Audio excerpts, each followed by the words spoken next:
여러분 안녕하세요. 주말입니다. 네, 여러분과 안녕하세요. 함께하는 토요일도 안전 빵빵입니다. 안녕한가 전역의 안전 빵빵입니다. 네. 네. 오늘 이제 자. 많은 분들이 이제 장에도 이제 나가실 생각을 하고 계신데요. 네. 그래도 몇 가지 우리가 꼭 짚고 넘어가야 될 네, 것들이 네. 있어서 그 주제를 저희가 오늘 두 개를 여러분과 함께하도록 하겠습니다. 네, 이 김태호 씨는 기소를 시키고 네. 그다음에 신미숙이는 뭐, 사표를 받고 네. 그런 뭐 다음에 기소하긴 임종- 했지만 그렇죠. 이제 불구속 기소했죠. 그죠. 네. 네, 임종석, 조국, 그런 다음에 조현옥까지 다 살렸는데 역시 살아있는 권력, 그 다음에 사법부는 또 우리가 보는 이 경찰, 이 검찰, 이거 뭐 앞으로 그냥 뭐 안 봐도 비디오예요. 네. 네. 이제 신미숙이가 총대 메고 나선 거고 그렇죠. 나머지는 이제 다 살려주고 아니 신미숙 비서관이 네.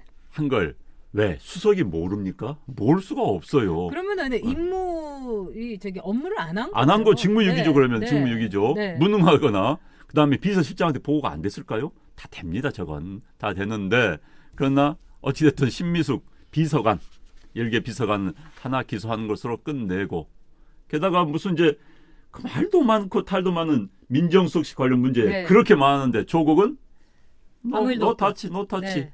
이게 무슨 이런 기소가 어디 있습니까 지금? 자, 김태호 씨를 이제 기소한 그 제목이 뭐냐면은 공무상 비밀 누설이라는 거예요. 네. 그러면 비밀이 있었다는 거 아니겠습니까? 그렇죠. 네. 그러면은 블랙리스트라는 게 있었고 네. 바로 이제 김태호 씨는 가장 큰 구체적인 어떤 그들이 이제 적시하는 죄는 뭐냐면 환경부에 갔더니 블랙리스트를 이렇게 내놔서 그걸 봤다. 네. 이건 거예요. 그렇다면 김태호를 즉 비밀을 누설했고 이거는 국가의 행정상에 굉장히 중요한 비밀이라고 적시를 했다면은 자 조국 그다음에 박형철 이인걸 다 들어가야 되는 겁니다. 그다음에 이 사람을 불러가지고 당신들이 이렇게 똑바로 하라고 협박까지 했던 신미숙 네. 여기에 대해서 사표를 받았다면은 사실은 조현옥은 여기에 대해서 몰랐다. 당연히. 네. 여기도 웃기는 겁니다. 뭐. 조현옥이 말하자면 지시를 하지 않는데 신미숙이 알아서 불러다가 나 당신 사표 내라고 세상에 이런 일이 있을 수 있습니까? 그러니까 지금 이제 조조남매라고 그러죠. 네. 조현옥 조국을 지키기 네. 위해서 게다가 이제 조현옥까지 하면은 그럼 조국은 왜? 라는 이야기가 나올 수밖에 없었기 때문에 아마 둘이는 끝까지 지키고 같이 간다. 이제 청와대의 생각인 것 같아요. 문재인 대통령 생각도 마찬가지겠죠. 그런데 검찰의 기소가 정말 김태호 씨가 그런 이야기에서 법의 날이었습니다. 기소된 네, 날이 맞아요. 법의 날에 대한민국의 법치가 죽었다라고 이야기했습니다. 사실 김태호 씨를 기소하면 앞으로 어느 내부 고발자 있을 수가 없습니다. 정확히 지적을 했더라고요. 검사가 자기 상관, 뭐 부장검사 또 검사장이 네. 뇌물 받아 먹은 거, 그럼 내가 검사가 신고하면 깜빵 가야 되는 것이냐? 그럼 신고 못 하지요. 그렇죠. 내부에 문제가 있고 비리가 있더라도 못 하는 겁니다. 왜? 하는 순간 깜빵 가야 되기 때문에 속된 말로 새고랑 차야 되기 때문에 그게 무슨 그래서 내부자 고발에 대해서 보호하는 법이 생긴 겁니다. 그런데 김태호 씨는 딱 하고서 걸어버린다? 앞으로 고발하지 마라 이거죠. 그렇습니다. 그러니까 이 청와대에서 이 비위가 있고 이럴 경우에 제보를 하면 해임이 되든지 형사처벌을 받을 수밖에 없는 거다. 그렇죠. 이렇게 이제 김태호 씨가 아주 비장하게 이제 네. 토로를 했습니다.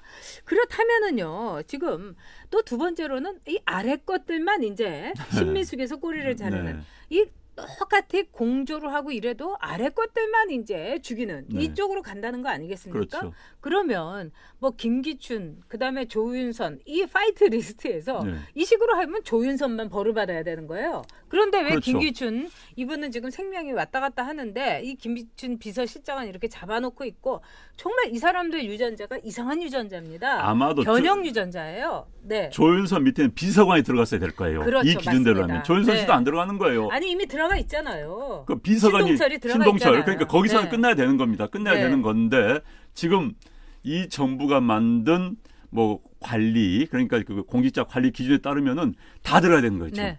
게다가 과거 정권에 대해서 범죄 혐의를 해가지고 벌 줬던 거 하면은 다 들어야 돼. 임종석, 조국, 조현옥 다 들어야 되는 겁니다. 그렇습니다. 다 들어야 되는 거예요.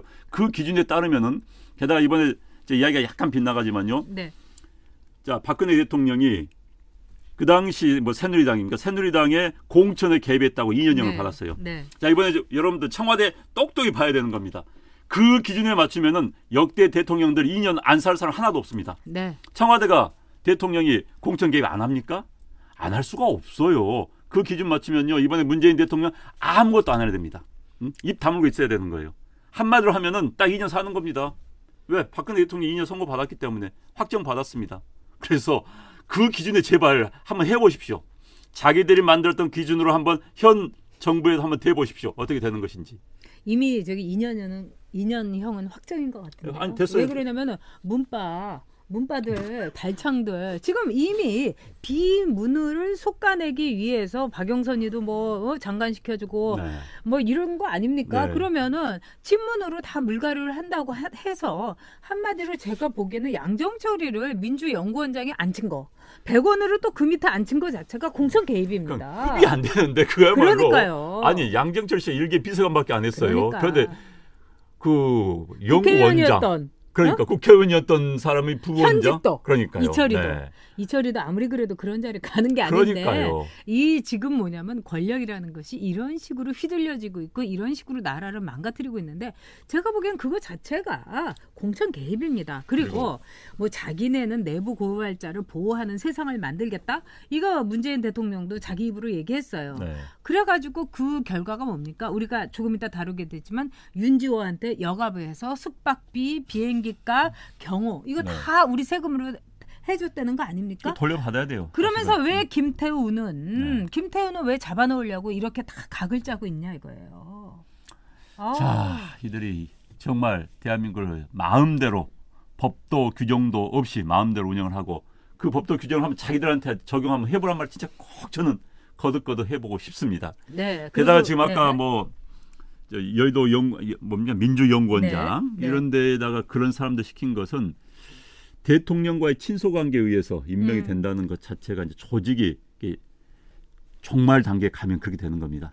조직이 시스템에 의해서 또는 그 사람의 공적에 의해서 운영이 되는 게 아니라 권력자와 가까운 게 의해서 유지가 되고 그런 사람이 좋은 자리를 차지하게 되면 이제 맛이 가기 시작하는 겁니다. 현역 의원보다도 일개 비서관 출신이 더 윗자리에 있다? 그건 말이 안 되는 거죠. 그건. 친소관계, 대통령하고 친하기 때문에 그런 자리에 간다? 그건 말이 안 되는 겁니다. 저는 이런 생각이 들어요. 그렇게 이상 야릇한 이제 인사를 보면서 결국은 이제 대통령의 복심이라고 하는 양정철과 이제 100원으로 거기다 갖다 박은 거 아니겠습니까? 그건 결국 뭐냐? 왜 스피노자가 아주 유명한 말 했잖아요. 내일 당장 지구에 종말이 오더라도 나는 사과나무를 심겠다. 네. 이 정권에 종말이 왔는데 사과나무 심겠다고 하는 거하고 똑같은 겁니다. 결국은 친문들을 공천을 통해 갖고 다 심어가고 자, 그 말로가 얼마나 험하고 그 말로가 얼마나 처참한가를 저는 우리 국민들이 반드시 보여줄 거라고 생각합니다. 그런 점에서 이 김태우 씨를 기소시키고 신미숙으로 사표 받고 꼬리 잘라 제가 보기에는 이 신미숙이라는 사람이 이미경 의원의 보좌관을 오래 했어요. 네. 그리고 이제 국회에서 제가 이 평판을 들어보니까 골수 운동권에다가 아주 배짱이 세고 맷집이 되게 세다고 그럽니다. 네. 그리고 그냥 막 왈왈거리고 아나무인이고 네. 이러니까 신미숙을 검찰에 출석시켜가지고 어떻게 보면은 조현옥은 이건 맷집이 약하니까 안 되겠다 하니까 신미숙 선에서 맞겠다 네. 이러면서 신미숙에게 말하자면은 뭘 주겠다 네. 당근을 확실하게 제시를 네. 했다. 저는 이렇게 봅니다. 네. 이제 뭐 검찰 단계에서 이제 구형을 뭐 이제 대충 하고 뭐 해서 또 갖다 나오더라도 뭐 봐준다 이런 이야기도 있을 수 있는 거겠지요. 뭐 자기들은 또 이제 이건 범죄인 게 아니라고 생각할 수도 있습니다. 자기들은 항상 내로남불 아닙니까? 자기들은 좋은 사람 추천했다고 하는데 과거 기준으로 보면 다 들어갈 일들 아닙니까? 그런데 이 와중에도 이 정자 환경부 전 장관이었던 김은경에 대해서는 얘기들이 없어요. 그러니까 불구속 기소돼 갖고 그냥 집에 있는 아줌마 취급을 하는데 그만큼 그 여자에 대해서는 정말 관심이 없는 겁니다. 아니, 그러니까 제일 불쌍한 게 이렇게 잊혀진 여자예요. 이제 정권 내에서도 무능하다 쫓아내는 그러니까. 사람 아닙니까? 무능하다 쫓아내고 아마 이런 게 있을 것 같아요. 그런 거 하나 제대로 처리 못해가지고 말이야. 이 사건까지 이르게 한 김은계 걔 뭐야? 이런 이야기가 나왔을 법한데 문제는요. 지금 환경부 사안은 환경부뿐만이 아닙니다. 전 부처에서 그렇습니다. 동시다발적으로 일어난 사건입니다. 지금 캐면 다 나와요. 지금 관료들이 지금 이 정권의 위세에 눌려가지고 있는데 좀 풀리지 않습니까? 다 터집니다. 들어갈 분들 많습니다. 제가 보기에는 조현옥뿐만 아니라 네. 청와대 현 그 장관들 네. 특히 임기를 처음 시작할 때 대통령 임기를 처음 시작할 때 같이 했던 장관들 이른바 구정권에서 임명했던 사람들 물갈이 하려고 시도했던 사람들 아마 많이 들어갈 겁니다. 네. 검찰이 제정신만 차리면요 수십 명 들어갑니다. 제일 불쌍한 사람은 잊혀진 여자 김은경 환경부 장관입니다. 이게 결론입니다.